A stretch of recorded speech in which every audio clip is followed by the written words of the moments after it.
Hey everybody, this is Kemp from CreativeCashFlow.com. Today we're going to be learning how to use the 10B2 financial calculator. Okay, the 10B2 is a phenomenal tool. This is an app that you should download on either the Google Play Store or iTunes. This is the app logo that you're looking for right here. Okay, this is the specific app that I'm going to be using. There's a lot out there. There's a lot of different financial calculators, but just for the sake of consistency, and I've played with a bunch of them, finding one that I actually like. I like this one a lot, okay? So it's the 10B2 financial calculator. It's $5.99, right? A lot of times I do come into this and I'm like, oh, I'm gonna show you how to buy houses without any money, and you're gonna have to spend a little bit of money, okay? It's $5.99, but it's the lifeblood of your business. Nothing is going to help you more than being able to run numbers on this calculator and prove out what you need to buy, how you can run the acquisitions. I mean, it's just perfect for that. Practice, practice, practice. It's gonna take lots of practice to get where you need to be on this calculator, but that's okay. But what I want you to do is after we get done with this, I want you to sit down with a piece of paper and just literally write out some scenarios, right? $100,000 loan, 9% interest, 30 years, what's my payment? My payment's $700, I've got a 4% interest, and I just want you to literally write some stuff down, figure it out on your calculator, until you're at a point where you just consider this to be second nature, okay? Because here's the thing, is that I will be on the phone in the middle of a conversation with one of my sellers, while I may have them on speakerphone or I may have them on a Bluetooth, and I'm running numbers. I'm just just blowing away at it. And to them, it's just me having a conversation, and I just happen to sound really smart because I'm like, oh yeah, I can give you this for this and blah, blah, blah. But really what's happening in the background is I'm running like 20 different calculations while holding a conversation, and that's where I want you guys to be, okay?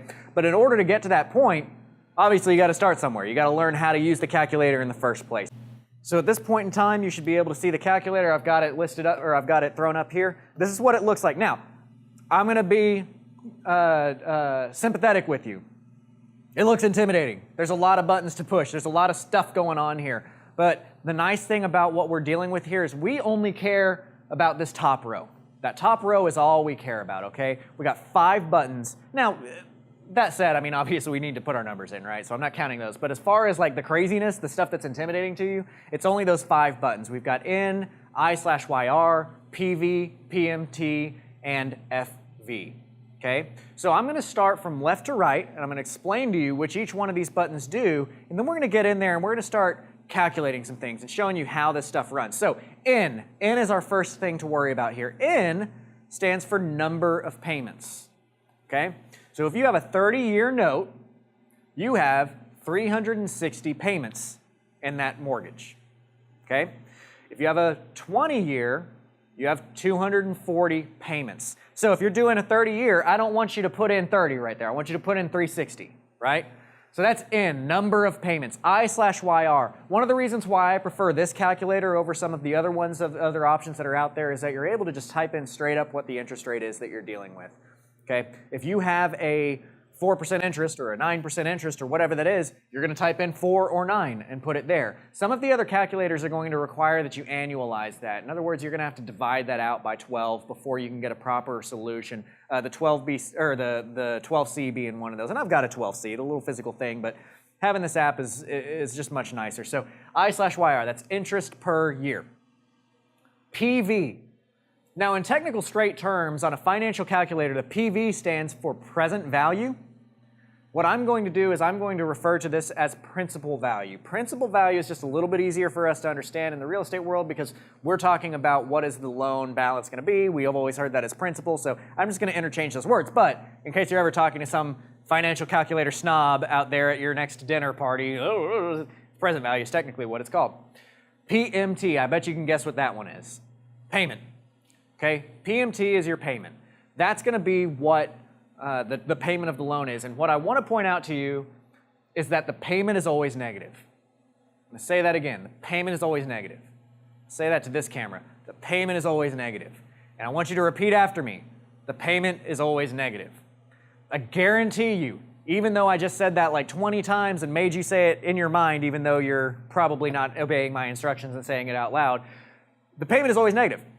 If you run into a problem, which you're going to do, you're going to hit some kind of snag sometime down the road and you're running calculations and you're like, oh my gosh, this doesn't make sense. There's no way that this is the right answer. The first thing that I want you to check is the first thing I want you to look at is to see if your payment is negative. 99% of the time, the problems that you're going to run into getting used to this calculator are going to be because you put in a payment as a positive number. And to make a long story short, payments in this scenario are outgoing. It's a financial calculator. This is money that's going out. That's why it's a negative payment, right? Here's the beautiful part, the FV. FV stands for final value, okay?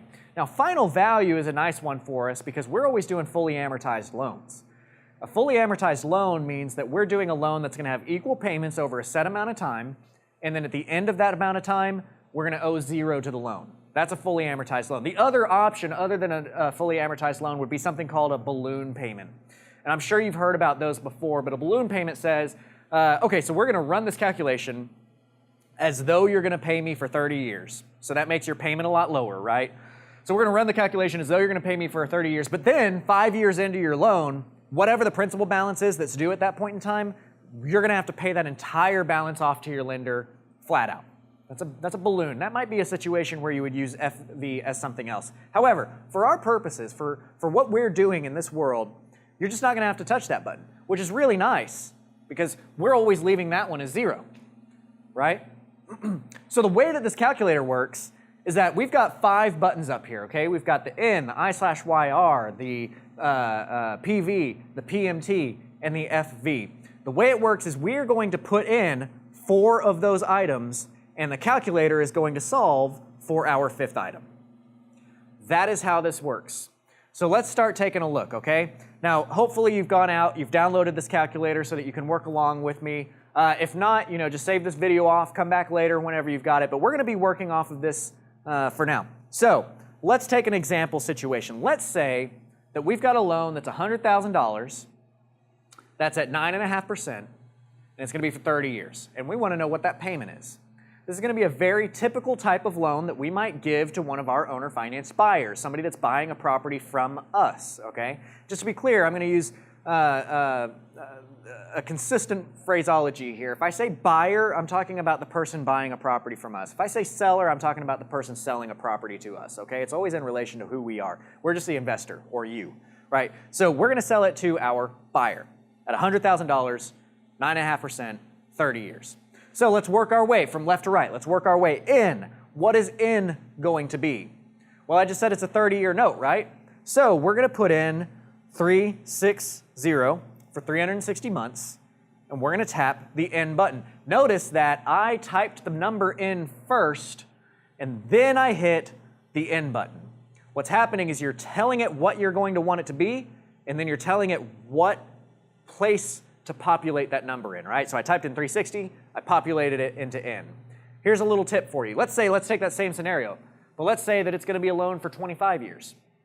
I don't know how many months 25 years is. This is one of the cool things about the 10b2. What I'm going to do is I'm going to do 25 times 12 equals 300. It's 300 payments. I'm just going to hit N, and now I have populated 300 into my N field, okay? Whatever the populated value is for that field is going to be located directly above the field. So we hit N, and now 300, it says 300 right above it. I/YR. What interest rate did I say we were going to charge? 9.5%. So we're going to type 9.5, and we're going to hit I/YR. Okay? Now we've populated. You can see N says 300, I/YR says 9.5. What's our PV, our principal value in this deal? I said was going to be $100,000. So 100,000, we populate to PV. FV stays the same at 0. That's the beautiful thing about FV for us. And we need to solve for payment. So now we're not going to type anything in. We're just going to hit the payment button. And that tells us what our payment would be. So on this loan, a 300-month loan at 9.5%, $100,000, our payment would be $873.70. Okay? It's a beautiful, beautiful calculator, the way that this works. So one of the cool things about this is that if you need to change an item on it, you don't actually have to do very much other than change that item. So we just ran this. I changed my initial scenario, right? Initially, I said it was going to be a 360-month loan, a 30-year loan. But then I reduced that down to 25 years, right? So what we're going to do is figure out the 30-year version. Well, to do that, I just have to type in how many payments is 30 years. So let's act like I don't know it's 360. So I'm going to do 12 times 30 equals 360. Then I'm going to populate that into my in field. Well, if I change one item here, right? Because we solved for this a second ago. Everything that we saw at the top row, that was what the answer was, right? But I changed one of those numbers. If you change one of these numbers, one of the other numbers has to change as well. There's always a relationship happening, because right now this doesn't make sense. I solved the payment was $873 for a 300-month payment. But if we're going to do 360 months, that's going to be a different payment, or it's going to be a different interest rate, or that's going to be a different principal value, right? Because we're putting 4 items in, and we're solving for the 5th. So if my question that I had at this point in time is, how does that affect my payment? If my question that I had was, okay, I just found out what a 25-year payment is, what if it's 30 years payment? I put in 30 years in the end, and I'm going to go back to my payment button, and I'm going to hit it. I'm going to solve it. Now, my payment is actually $840.85. So that took away about 33 bucks. Okay? It's going to be an $873 payment a month if you're paying for 25 years, or it's going to be an $840 payment a month if you're paying for 30 years. The way that this is going to go is that you're going to change numbers constantly in this, okay? I suggest you go and you look at our backing into the deal video. The backing into the deal video does a little bit of work on the calculator here where it kind of shows you what's going to happen when you need to get creative about something and you need to use the calculator and stay within the means of a real loan, but you're going to change one item and see how that affects another, and you're going to change this item and see how that affects that. And there's always this relationship between the two. So right here, we've just changed the number of payments and seen how that affected the payment itself. But here's another question, right? Let's say, for example, that we have a loan, it's a $100,000 loan that needs to get paid off. Actually, you know what? I'm going to scrap the board on that. Let's say that we're acquiring a property. Right? And I'm going to kind of use the examples that we were looking at on the backing into the deal video, kind of expound on that. Let's say that we're acquiring a property, and our seller wants $85,000 for us. So we're going to say $85,000 is our principal value. That's our PV, $85,000. We know that that's the loan amount because we want to pay our seller in installments. We don't want to have to reach into our pockets and grab out a bunch of money and pay it to him. So we're going to put $85,000 into our PV. And we're going to back into the deal, and we're going to figure out that we have $600 a month that's possible for us to spend on buying this property. In other words, once we look at what we can sell it for, once we back out all our expenses, once we back out our expected cash flow, we're left over with $600 a month to play with. So we're going to put in $600 as our payment. So I'm going to type in $600.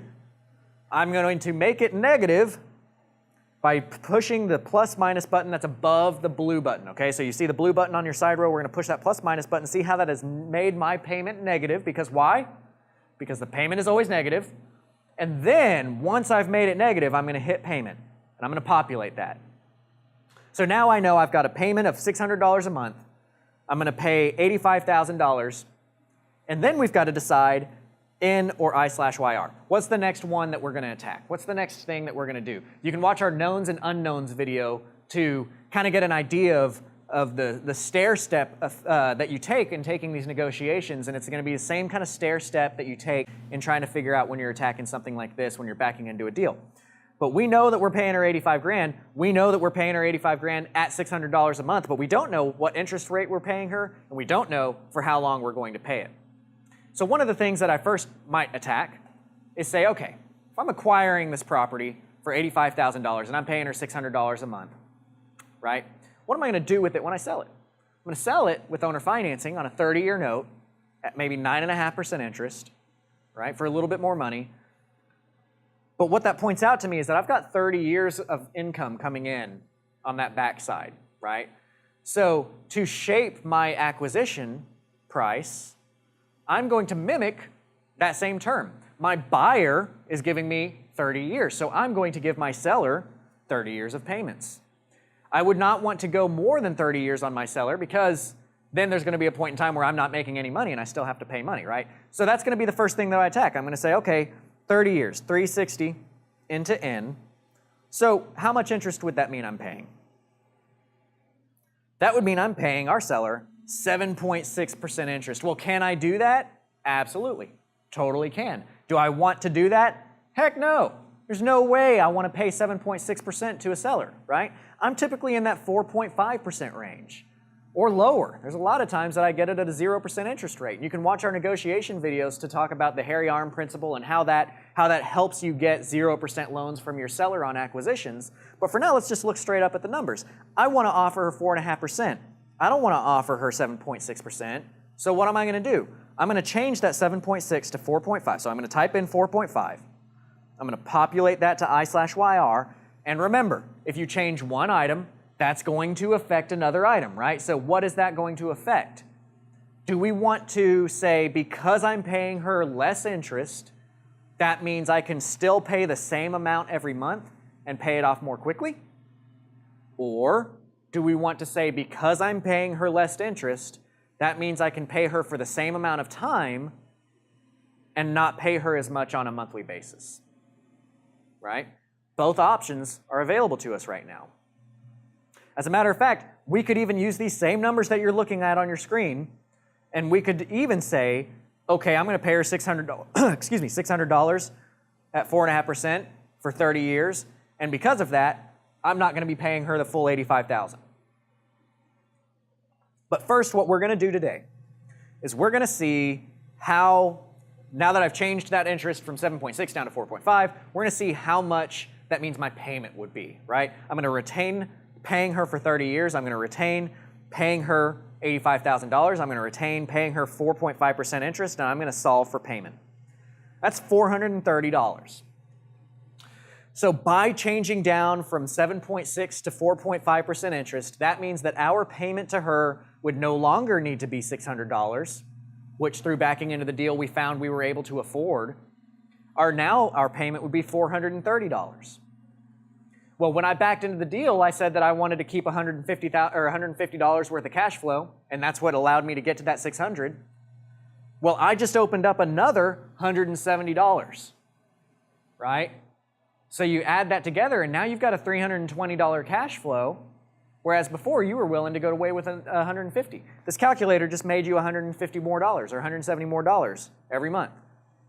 But let's go back. Let's say, okay, you know what? I want to get this thing paid off as quickly as possible. Fast as I can get it paid off, right? So originally, when we backed into the deal, we said that we wanted to retain $150 as cash flow, and then we were going to pay her $600 a month, right?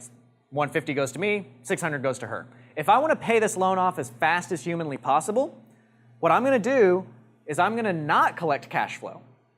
That now means that we have $750 to pay her on a monthly basis to get this loan bought down.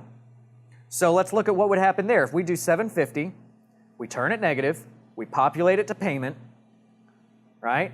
We know that our payment's going to be $750. That's the most we can afford. We know that our PV is going to be $85,000. There's absolutely no way that she's going to accept less than $85,000. We've tried. We used all the tricks, everything that we knew from the negotiation videos that we've watched, right?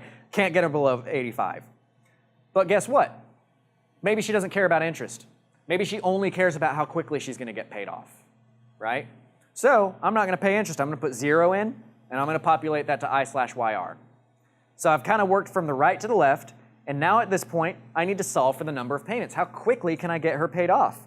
Well, if I do it like that, if I give her all of my cash flow to pay off that $85,000, I'm going to pay her off at 113 months. 113 months. How many years is that? Okay, let's say divide by 12 equals 9.44. Okay, so in under 10 years, we will pay this person off entirely. Might I do that deal? Maybe. I'm not making any cash flow, right? This is going to be a break of my rule of thumb. Watch our rule of thumb videos to watch and figure out how you're going to use those as decision factors and how sometimes you're going to break your rule of thumb. I want $150 minimum. I'm not getting that, right? But what I am getting is a non-recourse private loan that in this case, if it was a free and clear property I'm making the offer on, in this case, doesn't have a due on sale clause, that's valuable to me. Maybe I'm okay with not accepting cash flow for the next 10 years because what happens after that 10-year period is done? Now you've got a house that you own free and clear. Now, if you had sold it and you were expecting $750 was all, you've been paying them $750 a month, every month for 10 years, well, now that's gone. Now that cash flow goes to you. Now you're making $750 every month for the rest of the loan period. Let's say that you sold it on a 30-year note to your buyer. Well, what's 750? Actually, let's back up a little bit. They're on a 30-year note, right? So that's 360 payments. The first 113 of those payments are all going to your seller. That's another way to interpret this, right? Because we have a number of payments to your seller of 113. So 360 are coming in, 113 of those are going straight to your seller. So I'm going to say 360 minus 113. That means that there's going to be a period with my buyer of 247 months where I'm pulling in $750 a month. So what's 247 times 750? $185,000 in net profits, right? So we were able to just figure out how we could make an offer to our seller, how we could get her paid off super quickly. I say super quickly, within 10 years. And then at that point in time, what's 750 times 12? At that point in time, that's $9,000 of an annual raise that you got. How cool would it be if your boss walked into your office and said, hey, you know what? You were doing a really good job this week. I'm going to give you a $9,000 raise, right? Now, the cool thing about doing owner financing and using this calculator and figuring out how all of these things work is that every time you do a deal, you're getting this kind of raise. Every time. You might have to wait for it for a minute, but you're getting that raise. Here's one of the big benefits to using this calculator. Here's one of the big reasons I like using the app version rather than using an actual physical calculator. So let's run that scenario again. But let's say that we're going to pay her, or better yet, let's look at the interest that we're going to make from our buyer. Right, our buyer is going to buy the property from us. Let's say they've got a $90,000 loan, which means that they bought it for $100,000. They gave us a 10% down payment, and their loan was $90,000. I could type that in by saying it's a $100,000 sales price. They gave us a 10% down payment, so I can do times 0.9. That leaves over 90%. I'm going to populate that to my PV, my principal value. So they're going to pay us on a loan of $90,000. They're going to pay us 9.5% interest. That's the going rate. So I'm going to type in 9.5 and go into the I/YR. And they're going to pay it to us for 360 payments. That's 360 into the infield. We type in payment, or we solve for payment. That's $756.77 every month. Let's assume we own this house free and clear for a moment, right? Let's just play. They're paying us $756 every month. What I want you to do is I want you to hit this orange button, right? On the left-hand side, the orange button. See how everything kind of changed out to the orange letters that were on your calculator? The very top right one that used to say FV, now the focus is on amort. Go ahead and push that button. When you hit the amortization button, it is going to pull up an amortization schedule for you. This is one of the beautiful solutions to using this calculator because now, right in front of us, we're seeing that in interest alone, we would profit $182,434 in profit in interest alone. That's your net profit. So on a $90,000 note, you're actually pulling in $272,000.